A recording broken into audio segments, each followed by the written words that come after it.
Ah, o Emancipa foi o primeiro na minha vida. Tive 2 anos aí de Emancipa. Podemos começar? Sim, né?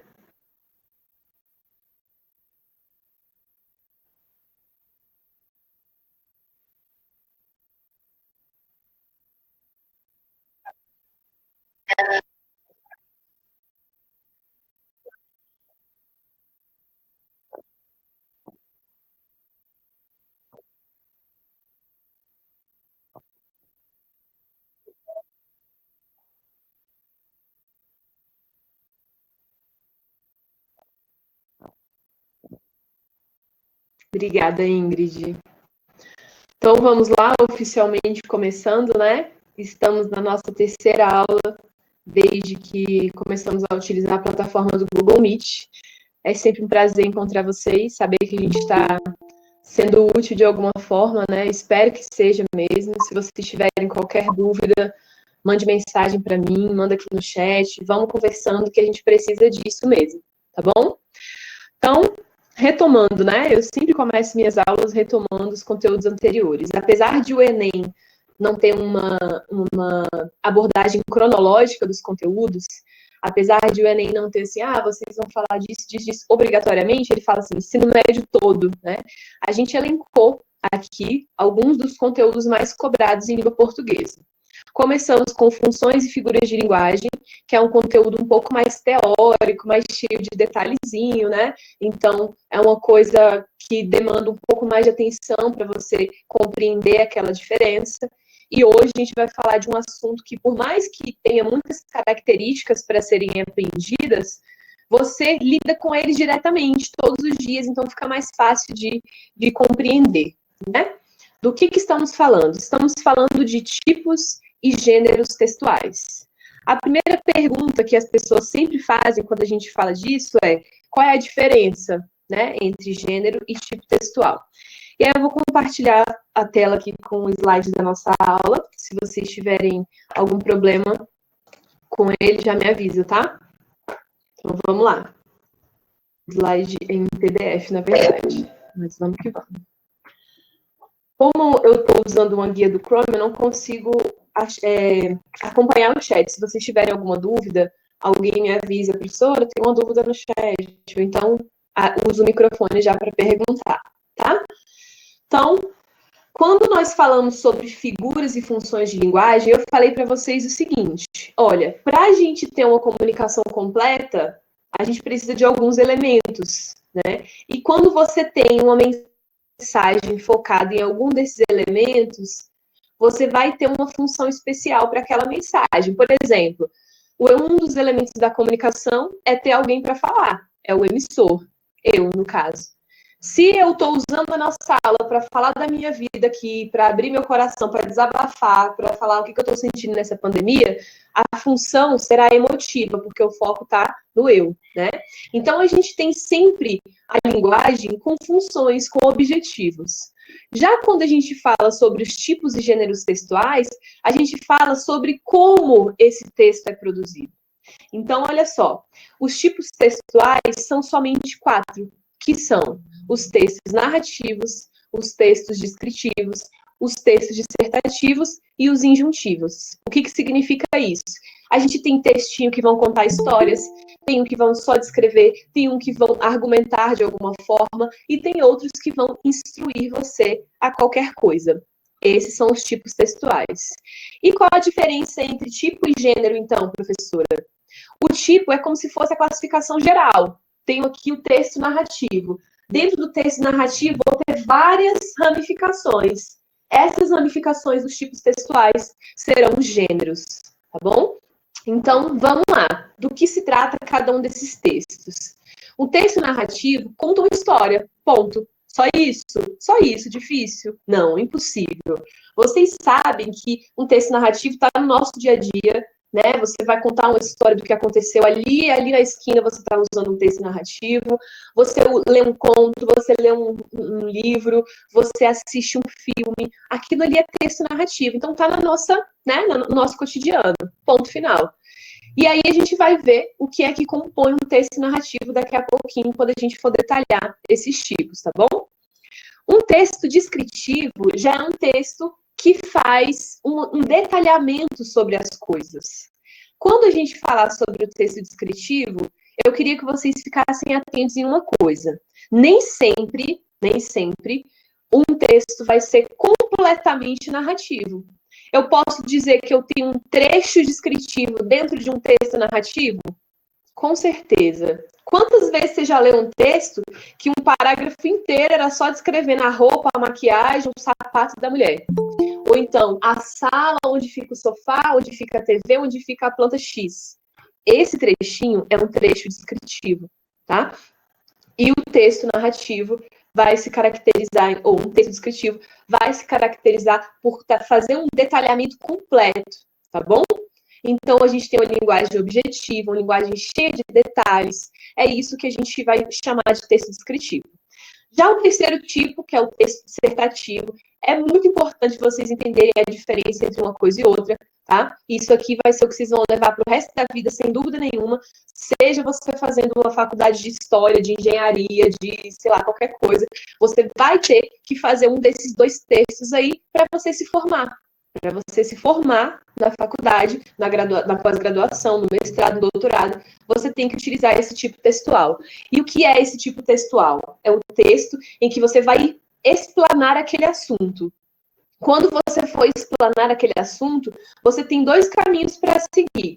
O caminho que você só expõe, sem mostrar a sua opinião, só explica o que é, e o caminho argumentativo, que é quando você explica e argumenta e defende um ponto de vista, defende uma perspectiva, tá bom? Então, o texto dissertativo vai caminhar para esses dois lados. Eu vou falar de todas as características já, tá? Não fiquem desesperados, não. É só para vocês já conhecerem aí quais são as definições de cada um deles.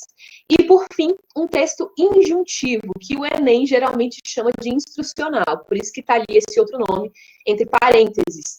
Um texto injuntivo ou instrucional tem esse nome por quê? Porque vai te dar uma instrução, vai te dar uma dica, um conselho. Sabe quando você abre ali um negócio e fala, faça isso no dia de hoje? Isso é um texto injuntivo, tá? Isso é um texto instrucional. Você vai lidar com ele em manuais de instrução, em editais, receita de bolo, receita de, sei lá, o que fazer quando você estiver ansioso. Isso é um texto injuntivo, tá bom? Dúvidas até aqui? Deu para entender? Então, Obrigada. Esses são os 4 tipos textuais, e agora a gente vai entender as ramificações de cada um deles. As ramificações de cada um deles é o que a gente vai chamar de gênero textual, tá bom? Professor, já ouvi falar de gênero literário. O que é o gênero literário? O gênero literário também é um assunto que o Enem gosta de cobrar, mas eu não sei se vai dar tempo da gente falar dele hoje. Mas gênero literário está dentro do gênero narrativo, que são contos, crônicas, né, fábulas. Daí eu não vou conseguir falar de todos eles em detalhes, mas eu vou dar uma passada breve em cada um desses conceitos. Inclusive, é o nosso primeiro gênero aqui, ó. O gênero narrativo. Por que ele é o primeiro? Porque ele é, sem dúvida, o mais cobrado na prova do Enem. E quando eu falo mais cobrado, eu falo não só de questão do Enem, assim, te perguntando o que é um gênero narrativo, como ter lá um textão para você analisar. E se você não souber identificar todos esses elementos que estão aqui nesse cantinho, você vai ter muita dificuldade de interpretar aquele item. Então, eu vou dar um zoom aqui para vocês observarem os elementos da narrativa. Estão enxergando direitinho aí? Peraí que eu vou chegar lá. Aqui, ó. Oh, meu Deus. Pronto, olha ele aí, ó. O quadrinho de elementos da narrativa. O que são esses elementos? São características obrigatórias dentro da estrutura do seu texto narrativo. Não existe um texto narrativo sem personagem. Como é que você vai contar uma história sem um personagem? Ah, professor, e se eu for contar como o vento faz a curva? O vento será o personagem da sua história. Ponto. E se eu estiver falando sobre como o Brasil está superando a crise no sistema carcerário? Vai construir uma narrativa. tá? Então, tem personagem, tem narrativa. Acabou. Outra coisa, o seu personagem, ele habita um tempo. Aí você fala, não, mas e Matrix, por exemplo? Esse tempo espaço, esse tempo vazio, a gente vai chamar de tempo psicológico. É um outro tipo de tempo. Lá no personagem, nós temos o protagonista, nós temos o antagonista, que é como se fosse o vilão da história, né? Nós temos os personagens secundários, mas isso não é cobrado de vocês na prova do Enem. Já o tempo da narrativa são 2 tempos. Se vocês quiserem anotar, tá? Podem ficar à vontade. Os tempos presentes no tempo narrativo são os tempos cronológico, tá? Que é o tempo que vai seguir a ordem normal. Manhã, tarde, noite, dia, semana, mês, ano, década, século, né? Então, é que quando vai seguindo essa linha temporal certinha. Agora, quando você tem um texto que estou aqui falando sobre hoje, daqui a pouco eu vou falar um pouco sobre a minha infância, daqui a pouco eu vou falar também sobre como eu quero ser no futuro, ou então essa história vai se passar no futuro e eu fico voltando, entendeu? Quando você tem essa mistura de tempo, essa bagunça de tempo, a gente vai dizer que esse texto narrativo, ele tem características de um tempo psicológico. Por que tempo psicológico? Porque para você encaixar todos os fatos dessa história, você precisa observar que a gente vai e volta no tempo. A gente chama esse voltar ao passado de flashback, tá? Que é muito comum em filmes, em séries, né? Novelas, a gente assiste direto, tem esses flashbacks aí. Até no BBB teve aí, né, um flashback, foi muito legal. Muito bom, mostrando a realidade lá na cara deles. Eu não falei isso, toma aqui, falou sim, né? Flashbacks são importantes para isso, né? Especialmente em livros clássicos, quando eles fazem esse retorno ao passado, são para mostrar, por exemplo, por que aquele personagem é assim. Não sei se vocês já conheceram uma história chamada Memórias Póstumas de Brás Cubas. É um cara de Machado de Assis, né? Um cara que está morto, está contando a história dele, e ele fica indo e voltando no passado e no presente da narrativa. E aí ele fica falando que ele era assim porque, por exemplo, quando ele era criança, tal coisa foi negada dele, ou tal coisa foi permitida. Então, por isso que hoje ele é um adulto dessa forma. Esses flashbacks são muito importantes para a construção de uma narrativa. E aí vai ser muito parecido com o que eu falei para vocês em relação ao trecho descritivo.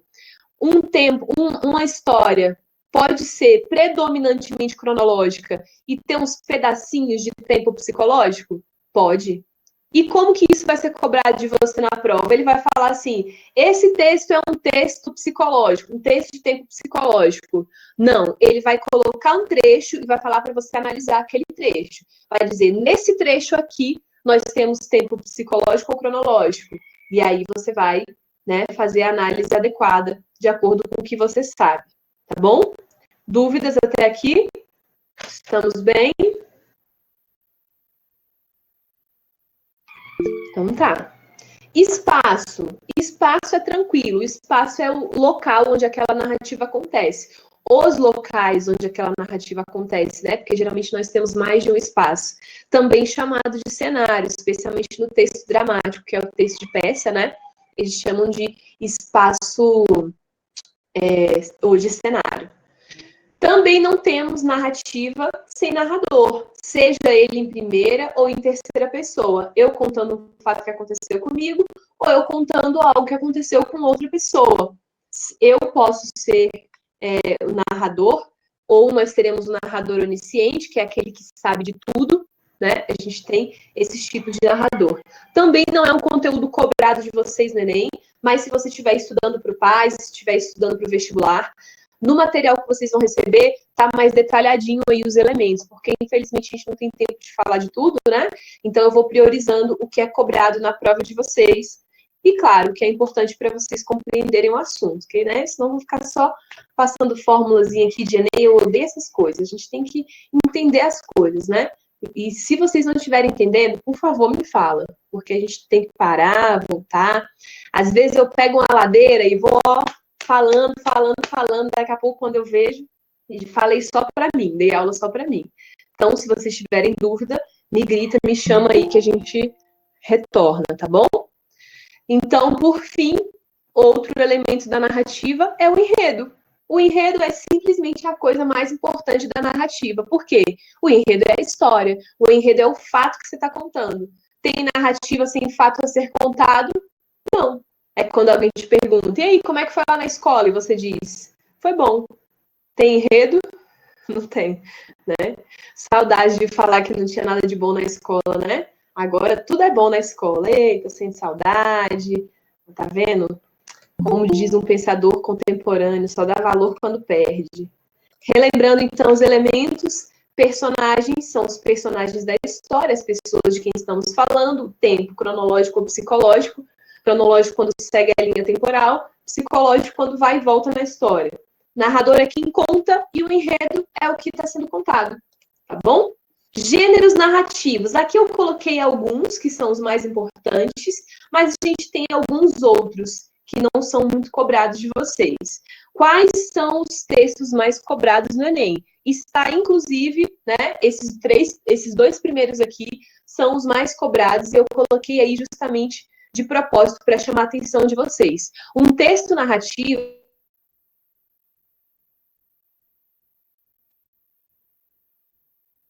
é você. Então, você tem muito isso em campos jornalísticos, né? Um texto em formato de crônica é quando você chama um personagem para, ou um personagem não, desculpa, um jornalista para dar opinião sobre aquela coisa, sobre aquela situação ali. Aí ele vai falar, aconteceu tal coisa, tal coisa, tal coisa, e daqui a pouco ele começa a dar a opinião dele. Isso é um absurdo, porque isso não pode ser assim, e tal, e tal, e tal. Então, um texto em crônica... Opa, eu parei de compartilhar, né? Sem querer. Gatilho. Já vou voltar ali.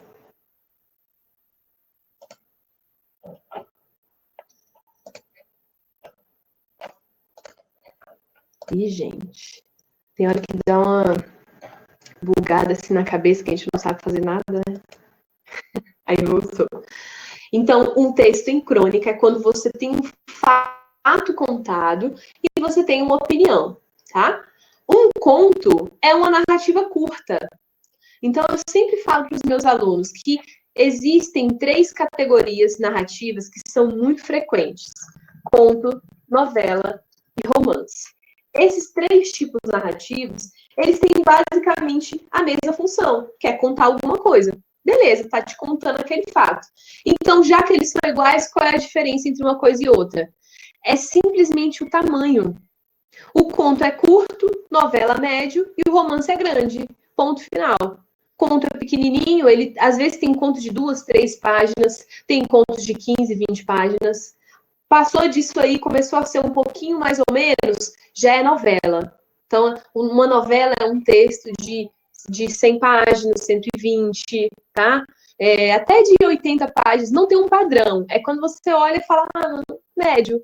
Por isso que as pessoas pararam de usar esse termo. Porque não tem como você falar, até 50 páginas é conto, tem 52, agora é uma novela. Ninguém usa mais essa expressão. É só falar assim, médio novela.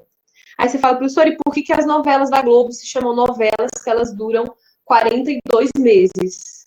Né? Porque quando as novelas começaram lá atrás, essas novelas, elas começaram em rádio. Não sei se vocês sabem disso. As novelas começaram na rádio. Eles só, né, narravam ali a história e faziam os barulhos para simular as cenas e a galera atuava. Então, era na rádio que rolava isso aí. Só que lá na rádio, eles não tinham muito tempo.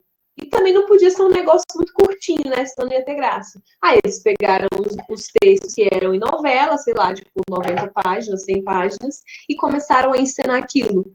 E aí, quando foi para a TV, né? Aí eles continuaram utilizando o mesmo termo, tá bom? Só por isso. Já o romance é uma narrativa bem mais extensa.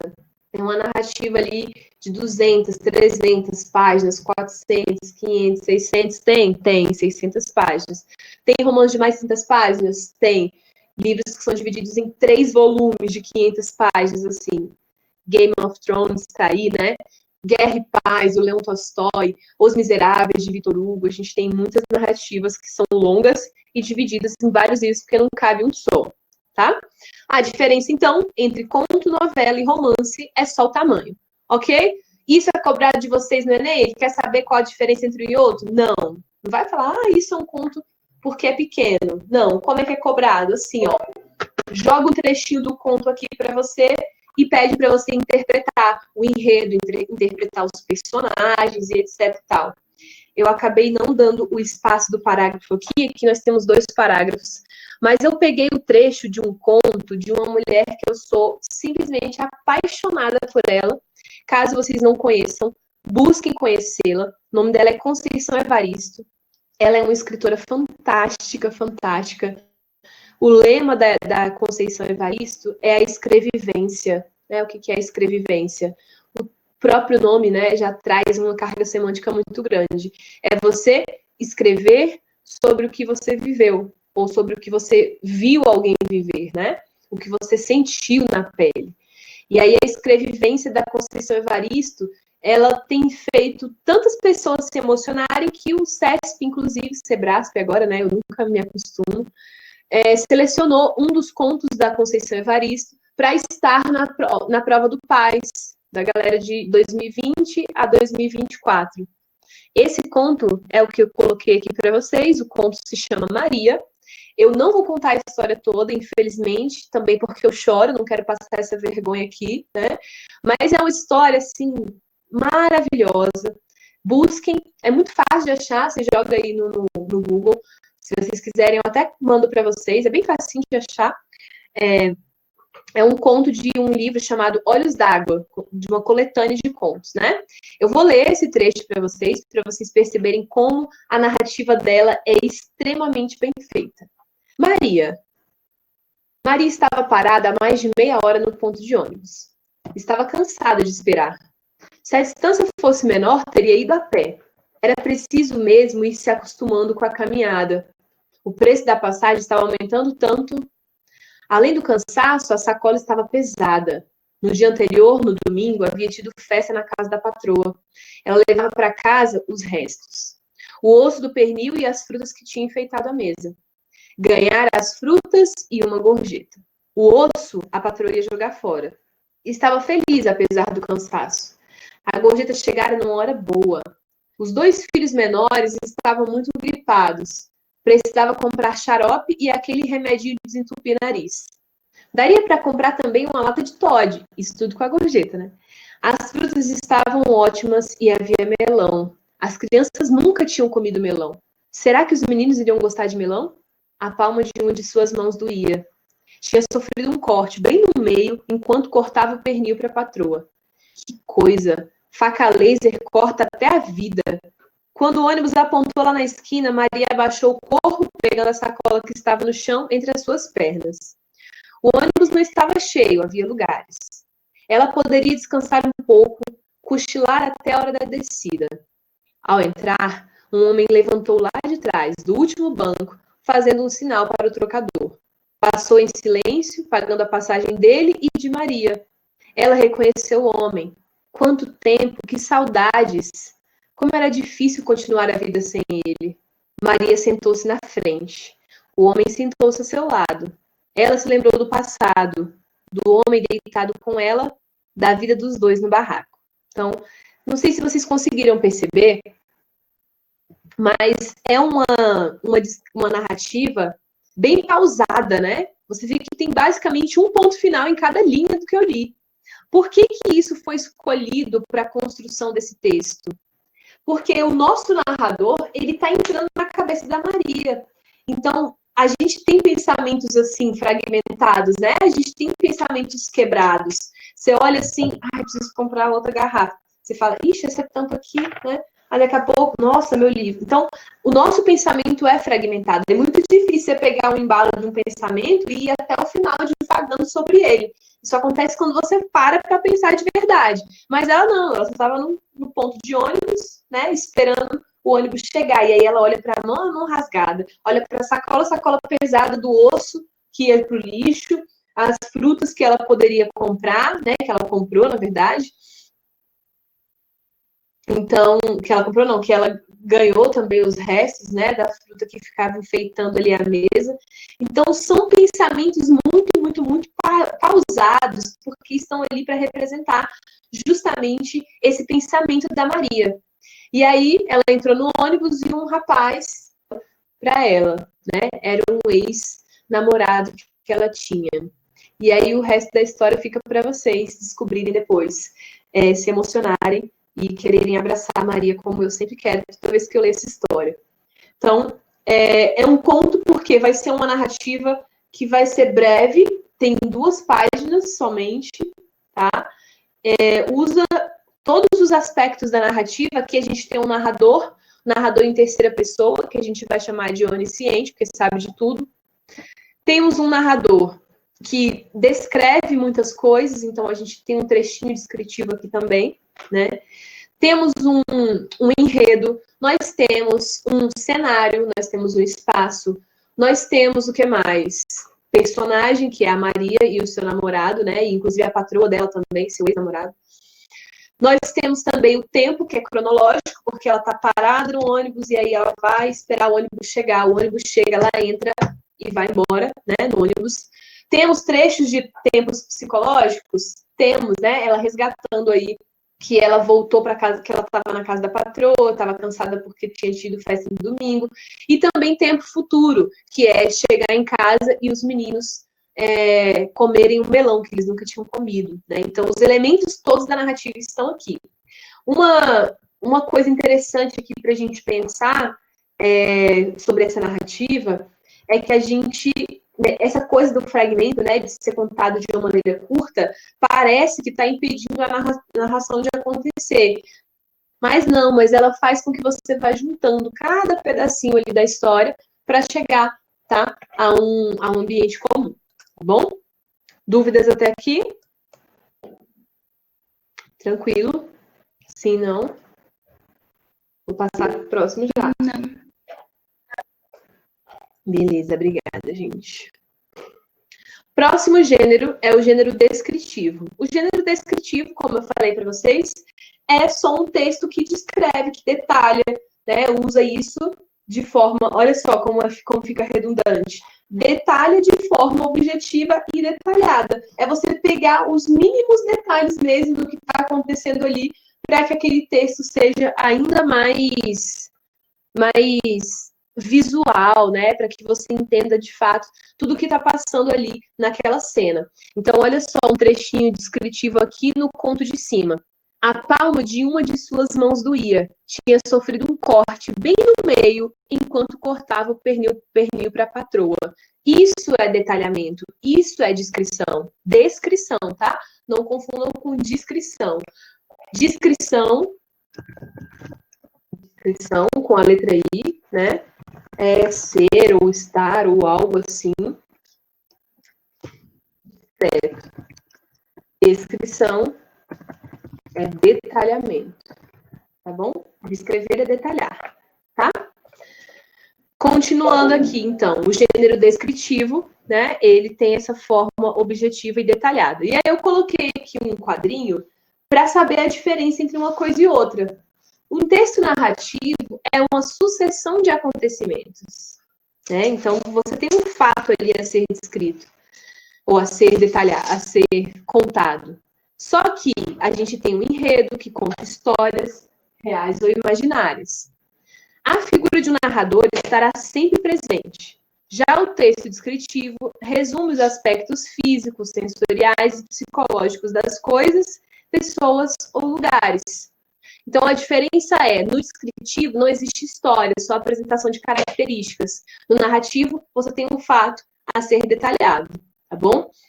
Mais uma vez, a maioria das situações em que o gênero descritivo vai aparecer, vai ser te perguntando se dentro dessa cena nós temos algum evento descritivo, tá bom? Ele vai falar, no trecho da linha 5 à linha 10, podemos classificar como gênero descritivo. Aí você fala, opa, é isso mesmo.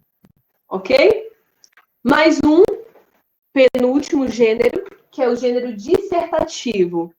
O O gênero dissertativo, ele se divide em duas abas, né? Que é a aba argumentativa e a expositiva. Eu queria muita atenção de vocês aqui, para que a gente não confunda um texto argumentativo com um texto expositivo. Por quê? Existe aqui um joguinho de palavras que pode te jogar, né, num abismo aí na hora da sua prova do Enem. Primeiro, a sua dissertação do Enem sempre será dissertação argumentativa. O que você vai ter que fazer numa dissertação argumentativa? O que é dissertar? Dissertar é falar sobre aquilo. Já pegaram uma prova, assim, de história? Geralmente, prova de história gosta de fazer isso. Disserte sobre as características da Revolução Francesa. O que você tem que fazer nessa prova? Você só tem que falar quais são as características da Revolução Francesa? É isso que você vai ter que fazer? Não. Você vai ter que trazer as características da Revolução Francesa e você vai ter que explanar aquele assunto. Você vai ter que desenvolver sobre aquele assunto. Por exemplo, a Revolução Francesa determinava liberdade, igualdade, fraternidade, com os seus lemas para dissolver as situações que os burgueses sofriam naquele século XVIII. A liberdade era a busca por isso, isso e aquilo. Já a fraternidade era isso, isso e aquilo. Já a igualdade, isso, isso e aquilo. Isso é dissertar. É desenvolver aquele tema. É desenvolver aquele tema. Só que você pode dissertar de maneira argumentativa, trazendo a sua percepção, ou de maneira expositiva, explicando o que aconteceu. Utilizando esse exemplo que eu acabei de dar para vocês, a Revolução Francesa tinha os 3 lemas, o lema X dizia isso, o lema Y dizia aquilo e o lema Z dizia aquilo. O que eu estou fazendo? Eu explanei esses temas, falei, ou esses temas não, essas palavras do lema, né, que foram 3, e aí a partir disso eu expliquei detalhadamente, mas eu não me posicionei. Se eu tivesse me posicionado, aí seria argumentativa, porque eu vou pegar aquele fato e explicar que é por conta disso que eu acredito que a gente tem que passar por uma nova revolução no Brasil. Sei lá, poderia, né? Mas é uma argumentação. Eu pego esse embasamento histórico e vou defender a minha percepção, a minha perspectiva, o meu ponto de vista sobre aquilo. Tá bom? Já a expositiva é só quando você expõe, explica ou, né, explana ali alguma ideia. Então, retomando aqui, a gente tem 3 diferenças principais entre um texto argumentativo e um texto expositivo. Qual é? Na argumentativa, eu tento convencer o meu leitor de que a minha percepção é justa, tá certa, então você tem que comprar a minha ideia. E isso vai sempre se pautar na tese. O que é a tese? É justamente a ideia que você vai defender, tá? No elemento número 2, o objetivo do texto argumentativo é sempre convencer. E, por fim, enfatiza a construção de ideias a partir de argumentos. Já no texto dissertativo e expositivo, eu tenho como objetivo explicar aquilo ali. Número 2, o objetivo é informar somente. E 3, não possui argumentos ou juízo de valor. Não tenho como me posicionar num texto expositivo. Por que isso é importante para vocês? Muito mais para a sua prova de redação do que para a sua prova de língua portuguesa, lá de linguagens e códigos. Tá bom? Muito mais para a redação do que para a nossa prova conteudista mesmo. Para você que está pensando em paz, isso aqui também é uma coisa que você precisa enfatizar, tá? Olha só, o seu texto argumentativo, ele tem que trazer uma perspectiva sua. Se você não trouxer alguma perspectiva, aquele texto será automaticamente expositivo e vai dar o quê? Fuga da tipologia proposta, né? Fuga do gênero proposto, tá bom? Então, quando as pessoas falam sobre tipologia dissertativa, é porque estamos falando disso aqui, ó, argumentativa e expositiva, tá ok? Dúvidas aqui? Ah, eu coloquei uma perguntinha aqui embaixo, né? Professor, e carta argumentativa faz parte do gênero dissertativo? Faz. E argumenta é gênero dissertativo. Tá bom? Alguma pergunta? Professora, eu queria falar que às vezes é confuso, né? Porque você tem que expor a sua opinião, mas você não pode colocar uma vivência, né? Tipo, nos textos, principalmente do Paz. Você não pode Perfeito, colocar Gisele. vivência sua. Não pode. Vocês não tiveram aula de redação ainda, né? A gente só teve 5 semanas, se não me engano. A Não. Bruna, né, professora de redação de vocês, ela vai falar sobre a redação especificamente do Enem e tal, e ela vai retomar isso com vocês. Mas eu já estou aqui para dizer para vocês, não use primeira pessoa num texto dissertativo. Por que você não vai fazer isso? Porque você está ou especificando alguma coisa, você está explicando alguma coisa, justificando alguma coisa, ou você está justificando e argumentando.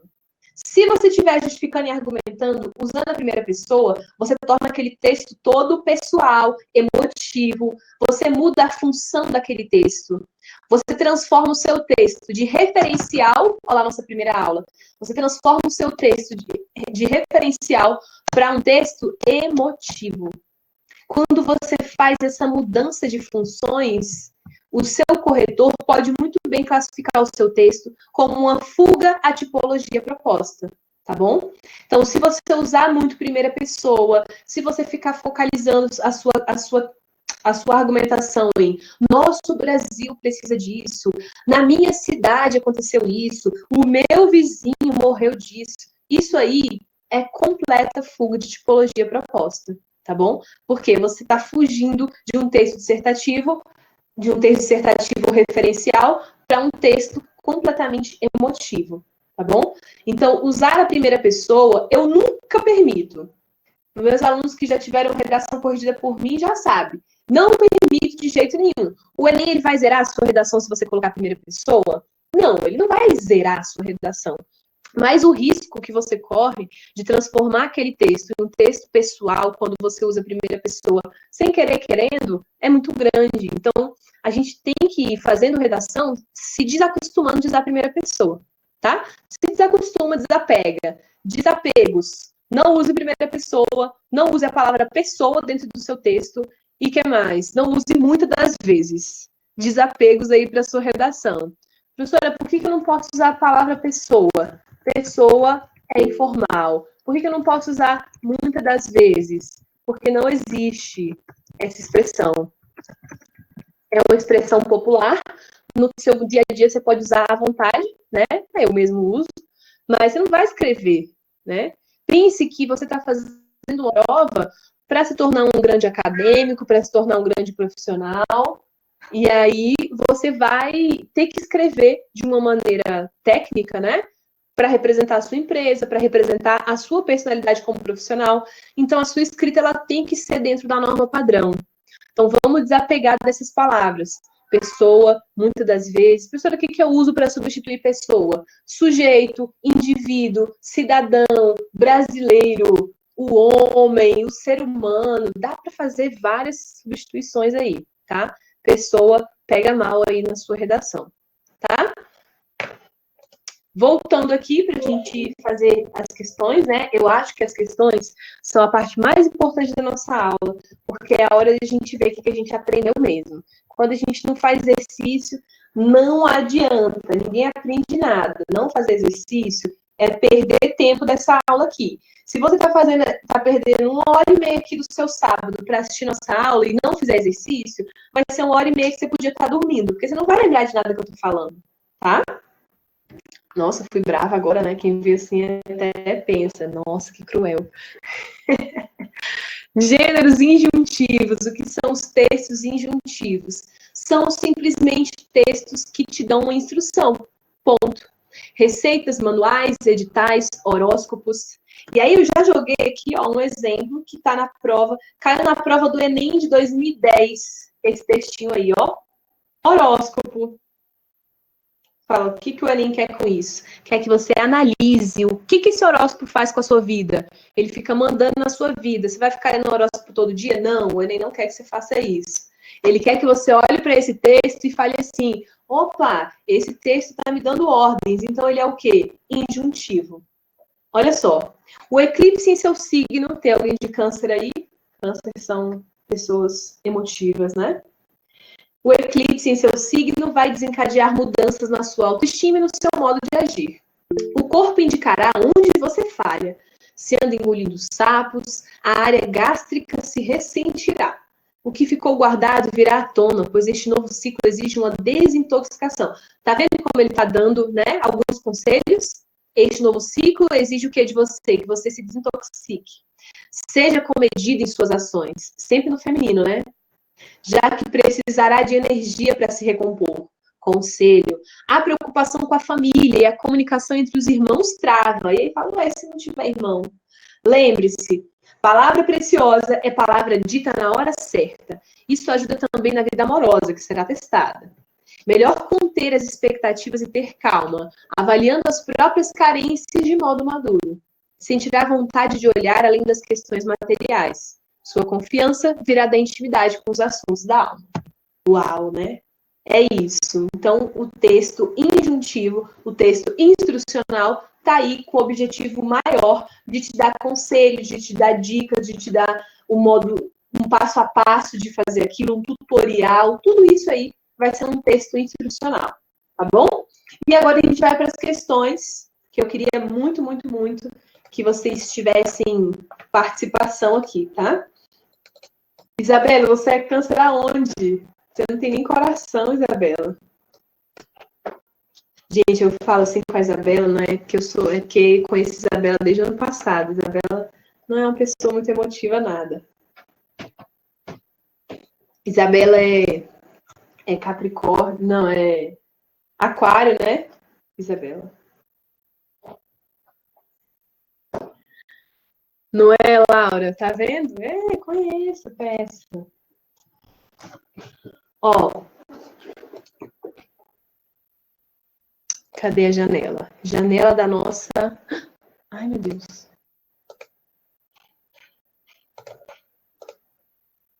Fechei o trem.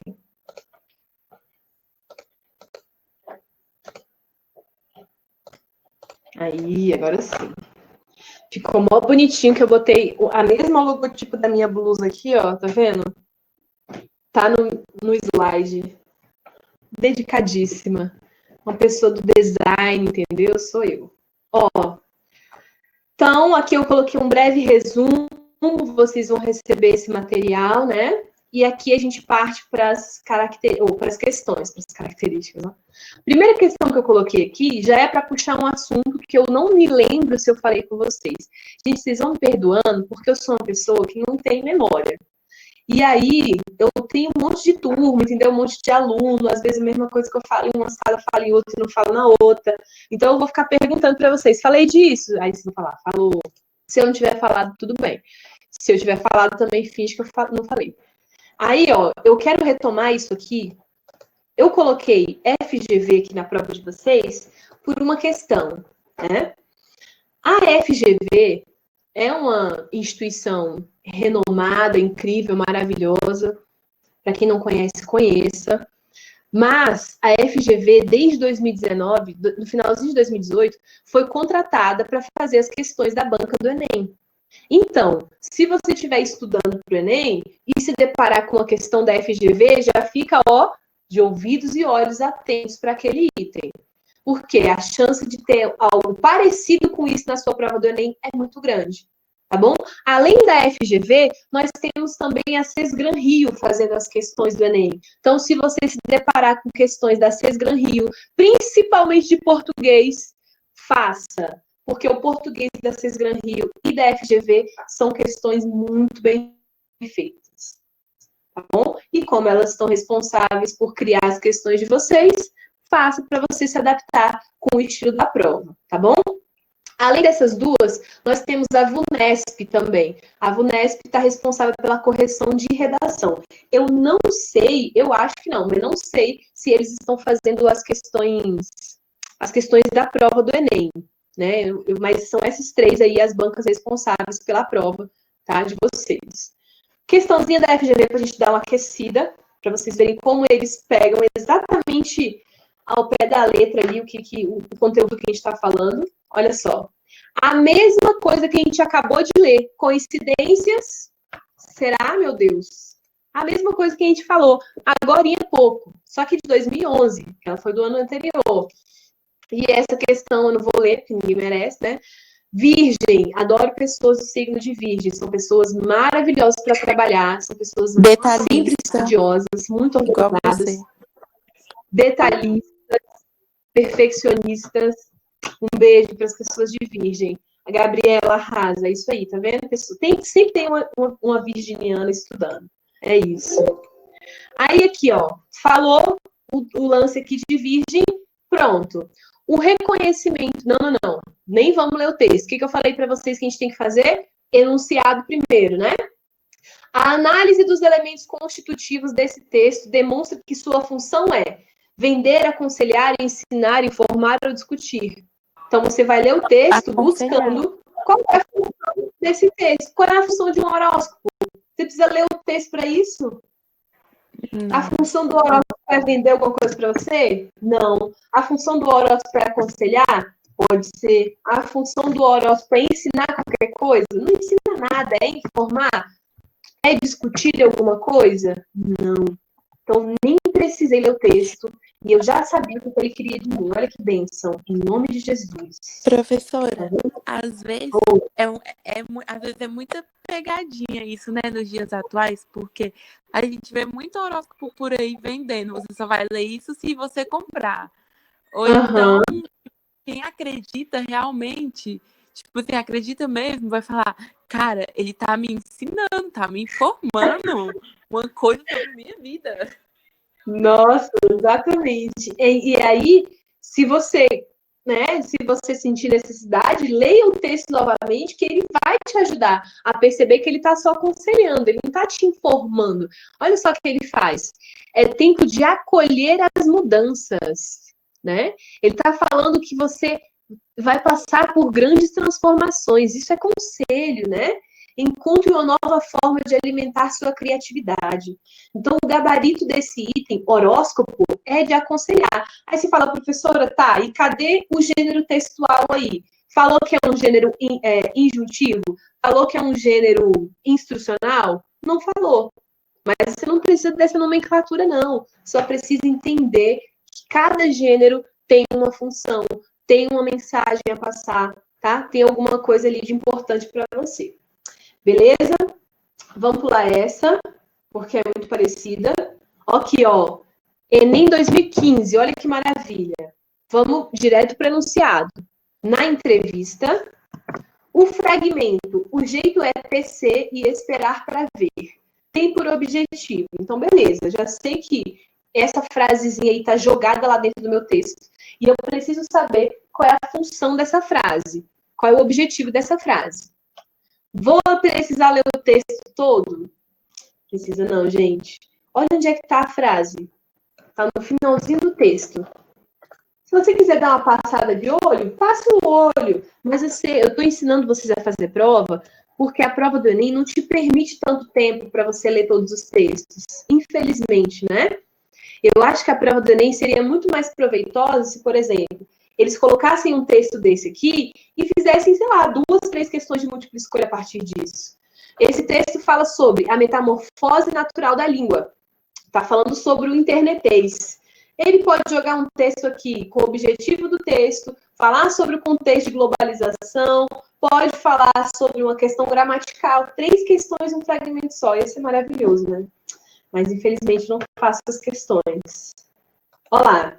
A linguagem segue o caminho dos fenômenos da mudança, como o que ocorreu com você, que se tornou o pronome ato no C. Aí, lá no final, ele diz: para Castilho, no entanto, não será uma reforma ortográfica que fará a mudança de que precisamos na língua. Será a internet.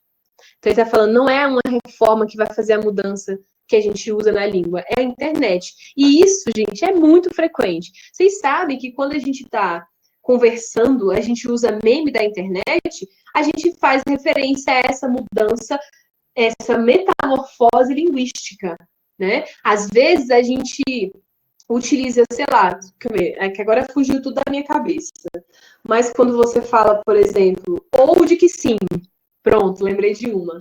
Ou de que sim, faria, vocês têm Twitter, vocês vão entender. Faria fulano off, faria?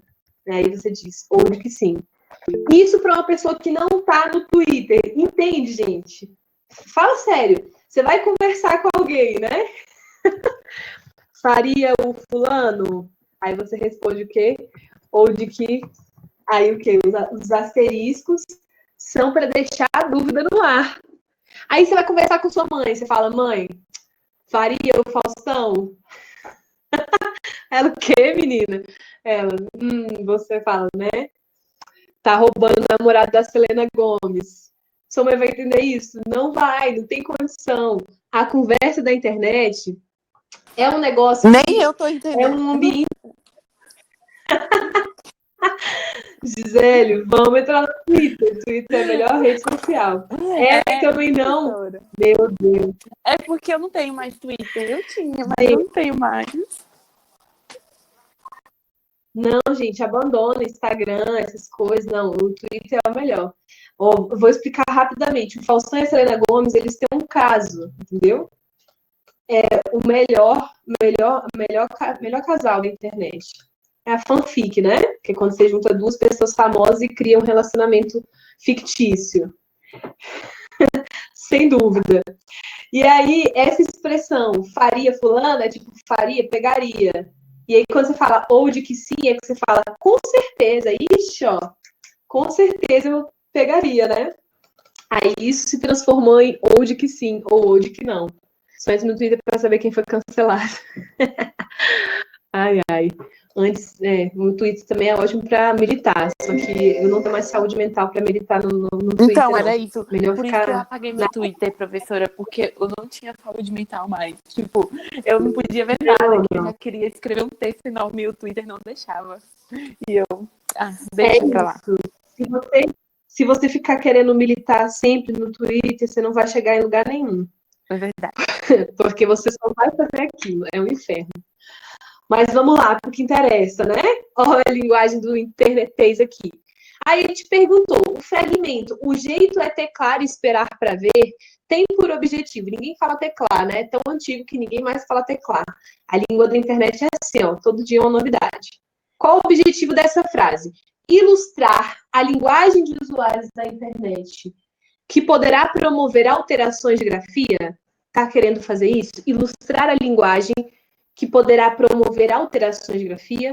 Está querendo mostrar os perigos da linguagem da internet como potencializadora de dificuldades de escrita. Evidenciar uma forma de exclusão social para as pessoas com baixa proficiência escrita. Explicar que se trata de um erro linguístico por destoar do padrão formal apresentado ao longo do texto, ou exemplificar dificuldades de escrita dos interneteiros que desconhecem as estruturas da norma padrão. Então, vamos eliminar? Eu gosto de fazer questão eliminando. Eu só gosto assim. Aqui, tô conseguindo ver o chat. Vamos lá. Ilustrar a linguagem de usuários da internet que poderá promover alterações de grafia. A gente vai cancelar esse item igual a gente faz com o pessoal no Twitter? Sim ou não? Fala aí para mim. Não, a gente não cancela ele. Não cancela. B. Mostrar os perigos da linguagem da internet como potencializadora de dificuldades de escrita. Ele está falando que a internet é um ambiente perigoso para potencializar a dificuldade de escrita? É isso que ele está falando? Não, né? Não, tá falando nada disso, de que não. Cancela esse também. Mostra os erros, né? As transformações, mas ele não fala disso, né? Não fala de perigo, de dificuldade de escrita. Evidenciar uma forma de exclusão social para as pessoas com baixa proficiência escrita. A gente não lê o texto todo, mas ele está falando aqui, ele traz um resumo, explica que a internetês é parte da metamorfose natural da língua. Ele está falando sobre exclusão social para pessoas com baixa proficiência escrita? Não também. Cadê o risco? Isso. Explicar que se trata de um erro linguístico por destoar do padrão formal apresentado ao longo do texto. É um erro linguístico. Olha o que ele disse aqui, ó. Não será uma reforma ortográfica que fará a mudança de que precisamos na língua, será a internet. Então, ele não está falando que é um erro, está falando que é uma transformação, né, diacrônica. Transformações diacrônicas são transformações de acordo com o tempo, tá? Vocês lembram do rolê de vossa mercê, vós mercê, tal, tudo isso aí chega ao você que a gente utiliza hoje, né? Então, o texto fala sobre isso. Antigamente era vossa mercê, depois foi para vós mercê, hoje a gente fala você, e de vez em quando a gente fala até um C, né? Na internet você usa a letra C para se referir a você. Você sabe, né? Aqui, ó. Você sabe. Não, eu botei um S. Burra. Aqui. Você sabe. Foi digitação. Risos. Ó. Então, continuando, exemplificar dificuldades de escrita dos interneteiros que desconhecem as estruturas da norma padrão. Tá falando sobre dificuldade de escrita ou fala que a gente que escreve assim, que a gente tem preguiça de escrever a palavra inteira? Olha aí. Ela também. Porque aí de desconhecer a norma. As pessoas escrevem porque talvez desconheça, mas porque querem, né? Porque querem, exatamente. Você vai conversar com uma pessoa e, né? Eu nem uso vírgula, nem sei vírgula na internet. Essa ferramenta não funciona no meu teclado. Aí a pessoa vai olhar minha conversa na internet e vai falar: ixi, essa aí é a professora de português? Tá mal, hein? Ninguém usa, gente. A pessoa escreve assim: vou mudar de cidade. Escreve assim, ó. Vou mudar de cidade. Professora, meu Deus, foi por isso que eu cancelei o Twitter. Ninguém conjuga o verbo. Cara, você não tem noção. Todo mundo. Eu fico muito pistola com isso. Eu não consigo. Vou muda. Fica agoniada. Não consigo. Isso dá agonia tão grande. E eu fico me perguntando se a pessoa escreve assim um texto, tipo assim, escrito, normal. Vou muda. Gisele nem me segue, então. Quem vai me seguir lá vai falar: nossa, cancelada. Não, a conjugação verbal realmente não dá. Mas vírgula, ponto final, essas coisas assim, geralmente não uso, não. E o a galera escreve eu fico assim. Não, eu fico assim, dá mais trabalho, porque as pessoas não escrevem bom dia, elas escrevem de dia. Mas para escrever o com acento, colocam 2 letras. Não faz sentido para mim. E isso é uma coisa que não faz sentido. Agora, tem algumas siglas, por exemplo. Esse com H tem um som de sabe? Tipo, não sei qual é o som, mas isso aí é bem antigo, viu? Quem escrevia isso aí. Só que aí depois pegou, tudo com H, né? Em vez de colocar o né, o N e o com acento, coloca o N, o E e o H. Dá um estilo na fala, entendi. É um jogado, swing. Tá, beleza. Ok, entendi agora. Mas eu acho bizarro. Porque a pessoa escreve B-dia. Gente, bom, se você escreve bom, o dedo não cai, entendeu? Agora, por exemplo, você transformar uma expressão grande como papo reto em PPRT, aí é uma economia, entendeu? De tempo, de vários segundos da sua vida, entendeu? Isso é uma evolução de tempo. Agora, escrever B-dia, realmente, para mim, não faz sentido. É estilo também. Entendi também, tá? Cada um com o seu estilo, né? Com o seu swing. Vamos para mais um do Enem, que essa é difícil. Essa foi a questão mais difícil de tipologias textuais que o Enem fez na vida dele. Ó, o Enem que fez na vida. Analise os fragmentos e assinale a alternativa que indica as tipologias textuais às quais eles pertencem. O que você tem que fazer? Olha para o texto e você vai dizer quantas são as tipologias mesmo que a gente viu? Somente 4. Narrativa, né? Descritiva, dissertativa e injuntiva, ok? Só temos 4 tipologias textuais. Então, vamos olhar aqui para esse texto e vamos classificá-lo de alguma maneira. Dário vinha apressado, guarda-chuva no braço esquerdo, e assim que dobrou a esquina, diminuiu o passo até parar, encostando-se à parede de uma casa. Por ela escorregando, sentou-se na calçada, ainda úmida de chuva, e descansou na pedra o cachimbo. 2 ou 3 passantes rodearam-no e indagaram se não se sentia bem. Dário abriu a boca, moveu os lábios, não se ouviu resposta. O senhor gordo de branco sugeriu que devia sofrer de ataque. O que a gente pode chutar aqui que vai ser? Vai ser um texto narrativo? Pode ser. Vamos deixar. Pode ser um texto dissertativo? Acho que não, né? Dissertativo não tem uma explicação de um assunto, nem nada disso. Pode ser um texto injuntivo? Tá mandando você fazer alguma coisa? Também não. Não tá mandando você fazer nada, nem aconselhando, nem nada. Pode ser um texto descritivo? Pode. Também pode. Quem é que vai definir? Uma análise mais aprofundada. Mas não é nem que você não tem tempo de fazer análise aprofundada. Você vai o quê? Descrever ou você vai jogar as suas opções e fazer o resto. Para você poder cancelar algumas opções. Agora, era um homem alto, robusto, muito forte, que caminhava lentamente, como se precisasse fazer esforço para movimentar seu corpo gigantesco. Tinha, em contrapartida, uma cara de menino, e a expressão alegre acentuava ainda mais. E agora? Descritivo. Eu olho, às vezes, pela quantidade de vírgula que o texto tiver, Nossa, excelente dica. Excelente dica. Por quê? Para descrever, ele usa linguagem objetiva. Então, ele não vai ficar, né, demorando para fazer um detalhamento para você. E isso vai decorrer em várias imagens que ele vai construir. E vai separando essas imagens com vírgulas. Ótima ideia. Novas tecnologias. Pelo tamanho do texto, você chutaria o quê? Injuntivo ou dissertativo? Pelo tamanho do texto.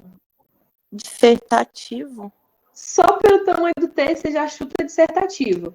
Mas eu vou ler só um pedacinho aqui para vocês perceberem. Ó, atualmente prevalece na mídia um discurso de exaltação das novas tecnologias. Aqui embaixo, não mais como aqueles acorrentados na caverna de Platão, somos livres para nos aprisionar, por espontânea vontade, a esta relação sadomasoquista com as estruturas midiáticas, na qual tanto controlamos quanto somos controlados. Tá vendo? Aí você fala, professor, ele usou primeira pessoa. Usou? Por isso que eu falo, eu nunca vou dizer que é proibido, mas eu não vou deixar vocês fazerem uso de primeira pessoa, porque senão você pode acabar caindo em um texto emocional sem perceber, tá bom? Por fim, olha o que a gente tem aqui, ó, uma receita. Passa no liquidificador, depois coloca nos ingredientes. Esse é misturado, assa em forno pré-aquecido. Qual o nome dessa tipologia? Instrucional ou injuntiva. Aí você vai olhar aqui embaixo e fala, ué, gente, não tem isso. Qual dessas opções aqui você acha que pode ser um texto instrucional ou injuntivo? Descrição, narração, dissertação ou prescrição? O que vocês acham que é sinônimo de injuntivo? Prescrição. Perfeito. Prescrição. Tendo assim, olha aqui, ó, já que está na nossa cara, vamos cancelar aqui os itens que não fazem sentido. O último, com certeza, é uma descrição. Ou é uma prescrição. Com certeza. Beleza. Ele, com certeza, é uma prescrição. E os outros? O que a gente também tem certeza é que aquele texto lá, ó, o dissertativo, é dissertativo. Pronto, acabou. Mas isso não adiantou muito a nossa vida, né? Porque nas duas opções é descrição e prescrição. O que é que vai fazer a gente gabaritar esse item? É descobrir qual que é descritivo e qual que é narrativo. Já fizemos isso? Vamos olhar aqui. Fizemos isso? Descritivo. Exatamente. O segundo é descritivo. Olha aqui, ó. Tcharam. Então, o nosso gabarito será a letra B. Viu? Esse foi o mais difícil que o Enem já fez. Essa foi, né, a questão mais difícil que o Enem já fez sobre esse tema. Porque se você não souber as características, se você não tiver tido essa aula, ou se você não for assistir essa aula depois, você não consegue fazer, né, essa questão. Porque você vai chutar, né? Vai chutar, chutar, chutar. No fim das contas, você pode recorrer, né, no erro. A número 5 é grande, eu peguei essa aqui do Sebrae para a galera que quer fazer paz, né, vestibular no meio do ano. para vocês verem que esse assunto também é muito cobrado por vestibulares e pelo pais. Mas vamos fazer aqui, deixa eu ver uma boa aqui. Ai, gosto dessa. 9. Vamos fazer a 9. Enem de 2012. Ó a imagem. Garanta sua sacola retornável. Sem sua ajuda, o mundo é insustentável. Beleza. A publicidade, de uma forma geral, alia elementos verbais e imagéticos na constituição de seus textos. Nessa peça publicitária, cujo tema é a sustentabilidade, o autor procura convencer o leitor. Ele tenta convencer o leitor a fazer o quê? Então, ele está só falando, ó, a gente tem um texto e uma imagem. E aí, nessa campanha, o que ele quer te convencer a fazer o quê? De novo, garanta sua sacola retornável. Sem sua ajuda, o mundo é insustentável. E aí, as palavras que estão em destaque é ajuda e sustentável. Até 11 de março, a cada R$70 em compras, apresente seu cupom fiscal e garanta uma sacola retornável, o local corredor principal. Beleza. Qual é a ideia principal dessa campanha? Ajuda sustentável. É o que está em destaque aqui, olha as palavras em destaque. Ajuda e sustentável. Então, vamos lá. Qual é o item que vai abraçar, né, essa ideia? Abraçar aqui, ó. Abraçar a campanha, desenvolvendo projetos sustentáveis. Está convencendo você a abraçar essa campanha? Está convencendo você a desenvolver projetos sustentáveis? Deixa eu ver se vocês vão acertar essa, certo ou errado?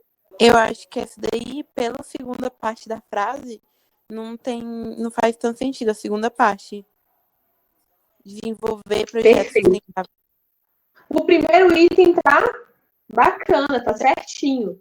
Agora, desenvolver projetos sustentáveis não é o que ele quer. Ele não quer que você crie um novo projeto. Ele quer que você, né, faça aqui, ó.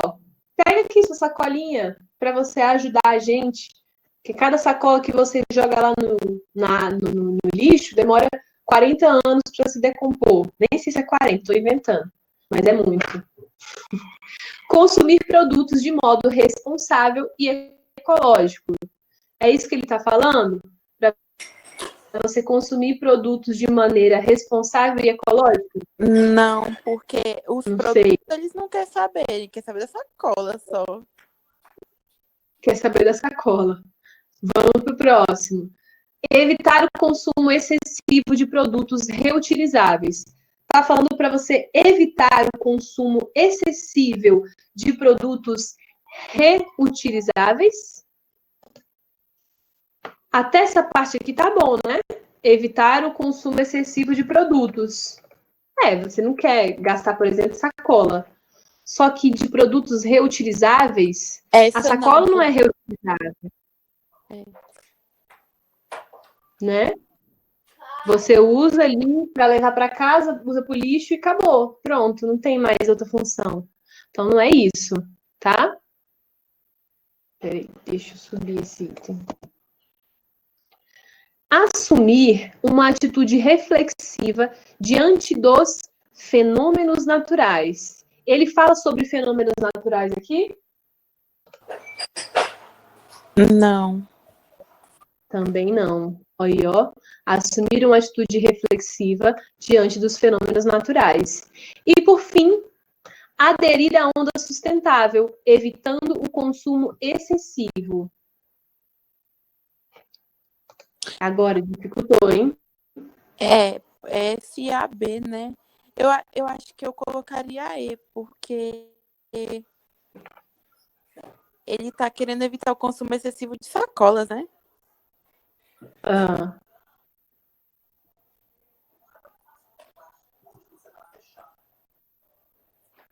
E aí, mais alguém marcaria outro? Sustentável.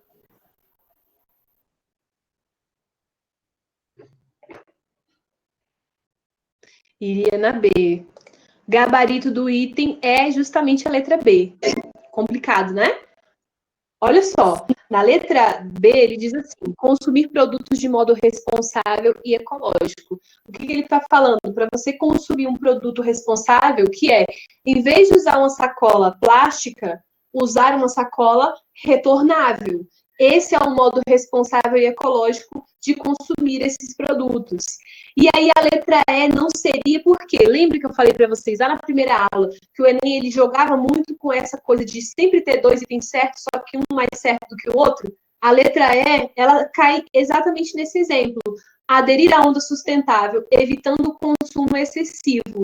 Ele fala necessariamente sobre o uso excessivo de sacolas plásticas, não diretamente. Ele não fala sobre a sacola plástica, ele fala sobre a sacola retornável.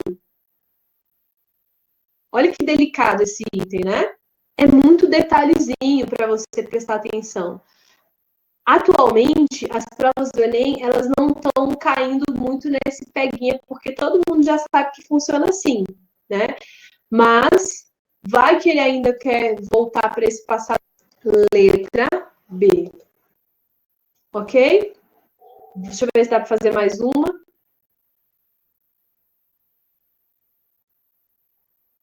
Vamos fazer essa aqui que a gente já leu o texto, né? Que é o do canceriano. Aqui, ó. É aquele texto que eu coloquei no slide para vocês. O reconhecimento dos diferentes gêneros textuais, questão do Enem, ó. Questão do Enem.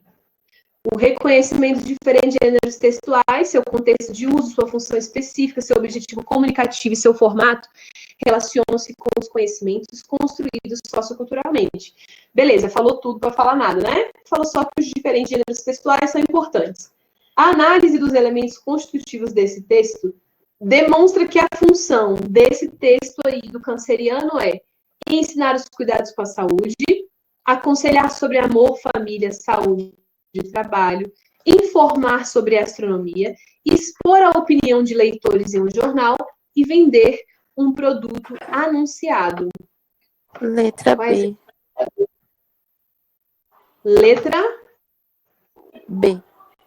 B, maravilhoso. Aconselhar sobre amor, família, saúde e trabalho. Esse mesmo. Ele ainda ajudou aí, né? Porque tem como a gente tirar já uma de cara, que é de falar sobre astronomia. Mas a gente tá falando sobre astrologia, né? Nossa, excelente. Muitas pessoas confundem isso, né? É. Muitas pessoas confundem. Para a gente fechar essa última questão, mostre que sua memória é melhor que a de computador e guarde essa condição. 12 vezes sem juros. Ao circularem socialmente, os textos realizam-se como práticas de linguagem, assumindo funções específicas. Qual é o objetivo básico dessa propaganda aqui, ó? Gênero textual e no combate ao consumismo exagerado? Tá falando isso? Que ter memória boa é o suficiente para você não consumir um produto em exagero? Não, não tem nada a ver, né? Risca também. Facilitar o uso de equipamentos de informática pelas classes sociais economicamente desfavorecidas? Tá falando sobre isso? Tá falando sobre classes sociais economicamente desfavorecidas no item? Não tá, né? Apesar de estar falando sobre uma promoção de computador, que é 12 vezes sem juros, ele não está falando que é justamente para esse público economicamente desfavorecido.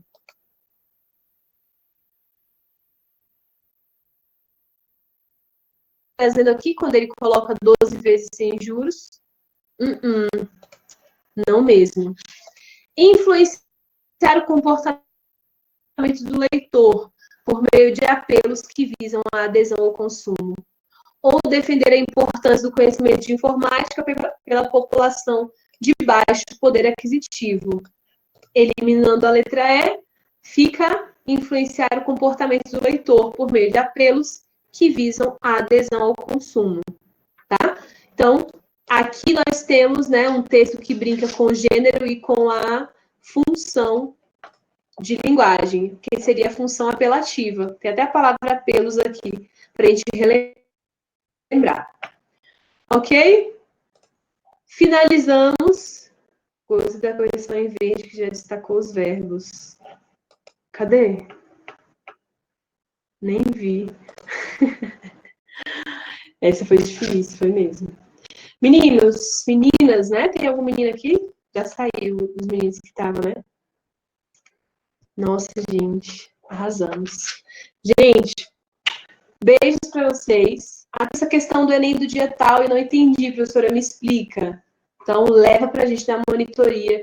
Daqui a uns 15, 20 dias, no máximo, a gente já coloca em prática aí essa coisa da monitoria, tá bom? Ai,